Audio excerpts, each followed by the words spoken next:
नमो भगवते वासुदेवाय नमः। जय श्री राधा कृष्ण। दोस्तों, स्वागत है आप सभी का हमारी यूट्यूब चैनल पार्थफुल हिंदू धर्म में। आप सभी पर भगवान श्री हरि विष्णु की कृपा सदा और सर्वदा बनी रहे।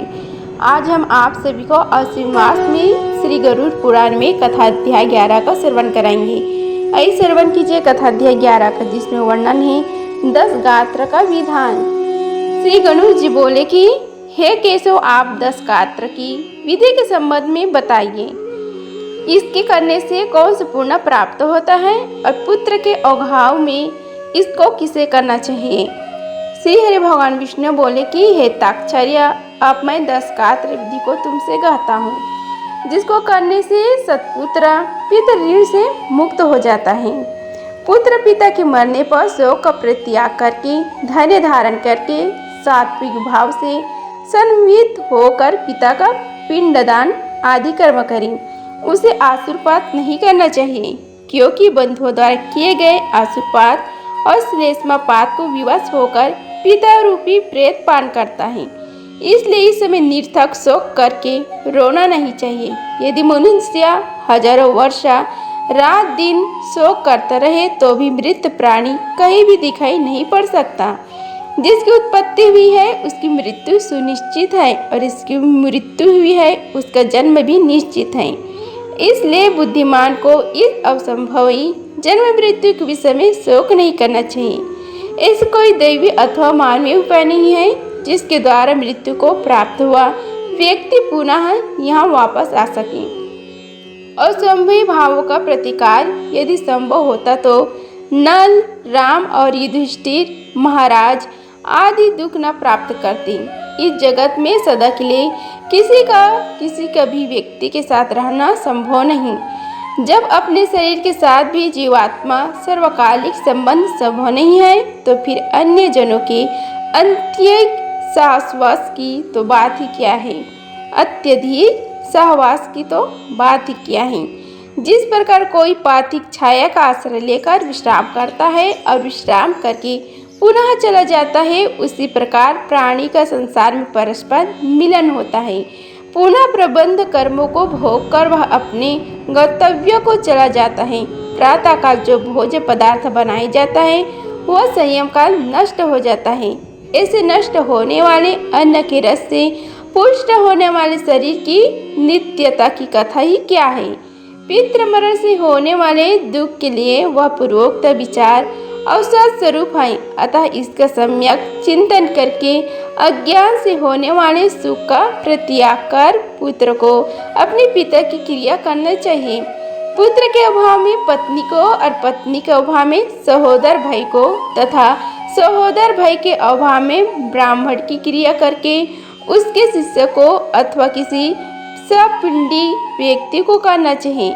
हे गरुड़, पुत्रहीन व्यक्ति के मरने पर उसके बड़े अथवा छोटे भाई के पुत्रों या पत्रों के द्वारा 10 गात्र आदि कार्य करना चाहिए। एक पिता से उत्पन्न होने वाले भाइयों में यदि एक भी पुत्रवान हो तो उसे पुत्र से भी सभी भाई पुत्रवान हो जाते हैं, ऐसे मुनिजन कहते हैं। यदि एक पुरुष की बहुत सी पत्नियों में कोई एक पुत्रवती हो जाए तो उस एक ही पुत्र से वे सभी पुत्रवती हो जाती हैं। सभी भाई पुत्रहीन हो तो उसका मित्र पिंडदान करे अथवा सभी के अभाव में पुरोहित को ही करना चाहिए। क्रिया का लोप नहीं करना चाहिए। यदि कोई स्त्री अथवा पुरुष अपने इष्ट मित्र की औद्योगिक क्रिया करता है तो अनाथ प्रेत का संस्कार करने से उसे कोटि यज्ञ का फल प्राप्त होते हैं। हे खग, पिता का 10 गात्र कर्म 10 गात्र आदि कर्म पुत्र को ही करना चाहिए। पैतृक संपत्ति का बंटवारा हो जाने पर भी 10 गात्र सपिंडन और 16 श्राद्ध एक को ही करना चाहिए, किंतु सत्वारिक आदि श्राद्धों को विभक्त पुत्र पृथक पृथक करें। इसलिए ज्येष्ठ पुत्र को एक समय भोजन, भूमि पर शयन तथा ब्रह्मचार्य धारण करके पवित्र होकर भक्ति भाव से 10 गात्र और श्राद्ध विधान करने चाहिए।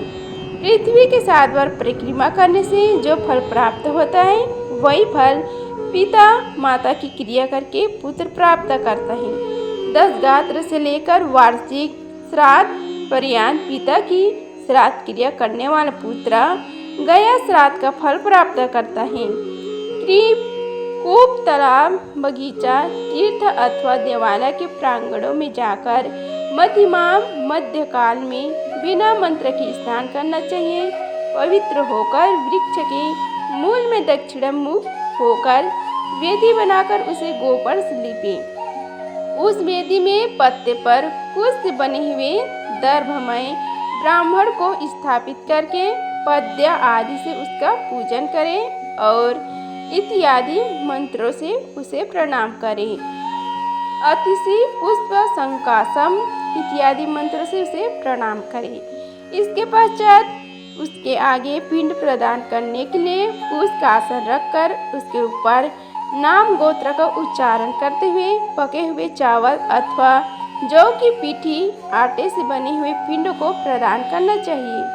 उसीर, खस, चंदन और भृंगराज का पुष्प निवेदित करें। धूप, दीप, नैवेद्य, मुखवास, तांबूल पान तथा दक्षिणा समर्पित करें। तदनंतर काकुन, दूध और जल से परिपूर्ण पात्र तथा वर्धमान वृद्धि कर्म से दी जाने वाली जलांजलि प्रदान करते हुए यह कहे कि अमुक नाम के प्रेत के लिए मेरे द्वारा प्रदत्त यह पिंड आदि सामग्री प्राप्त हो। अन्न, वस्त्र, जल, द्रव्य अथवा अन्य जो भी वस्तु प्रेत शब्द का उच्चारण करके मृत प्राणी को दी जाती है उससे उसे अत्यंत फल प्राप्त होता है, अक्षय तृप्ति प्राप्त होती है। इसलिए प्रथम दिन से लेकर सापिंडीकरण के पूर्व स्त्री और पुरुष दोनों के लिए प्रेत शब्द का उच्चारण करना चाहिए। पहले दिन विधि पूर्वक जिस अन्न का पिंड दिया जाता है उसी अन्न से विधि पूर्वक 9 दिन तक का पिंडदान करना चाहिए। 9वें दिन सभी सापिंडीजनों को मृत प्राणी के स्वर्ग की कामना से तालियाभ्यंग करना चाहिए और घर के बाहर स्नान करके दूध एवं लाजा लेकर स्त्रियों को आगे करके मृत प्राणी के घर जाकर उससे कहे कि दुर्वा के समान आपकी कुल की वृद्धि हो तथा लवा के समान आपका कुल विकसित हो। ऐसा करके दुर्वा सम्मानित लवा को उसके घर में चारों ओर बिखर दी। हे खगेश्वर, 10वें दिन मांस पिंडदान करना चाहिए, किंतु कलयुग में मांस पिंडदान शास्त्रतः निषेध होने के कारण मांस उड़द से पिंडदान करना चाहिए। 10वें दिन क्षौर कर्मा और बंधुओं को मुंडन कराना चाहिए। क्रिया करने वाले पुत्रों की भी पुनः मुंडन कराना चाहिए। 10 दिन तक ब्राह्मण को प्रतिदिन मिष्ठान भोजन कराना चाहिए और हाथ जोड़कर भगवान विष्णु का ध्यान करके प्रेत की मुक्ति के लिए इस प्रकार प्रार्थना करनी चाहिए। अतिशय के फूल के समान कांति वाले पीत वस्त्र धारण करने वाले अच्युत भगवान गोविंद को जो प्रणाम करते हैं उन्हें कोई भय नहीं होता। हे आदि अनंत से रहित शंख, चक्र और गदा धारण करने वाले अविनाशी तथा कमल के समान नेत्र वाले हे देव विष्णु, आप प्रेत को मोक्ष प्रदान करने वाले हो। इस प्रकार प्रतिदिन श्राद्ध के अंत में यह प्रार्थना मंत्र पढ़ना चाहिए। तदनंतर स्नान करके घर जाकर गृहग्रास देने के उपरांत भोजन करना चाहिए। इस प्रकार अश्विन मास में श्री गरुड़ पुराण में कथाध्याय 11 का समाप्त हुआ। बोलो श्री हरि भगवान विष्णु की जय। अगर आप सभी को यह वीडियो अच्छी लगी होगी तो वीडियो को लाइक कीजिए, चैनल को सब्सक्राइब कीजिए और कमेंट बॉक्स में जय श्री हरि लिखिए। धन्यवाद। मिलते हैं अगले वीडियो, तब तक के लिए जय श्री राधे कृष्णा।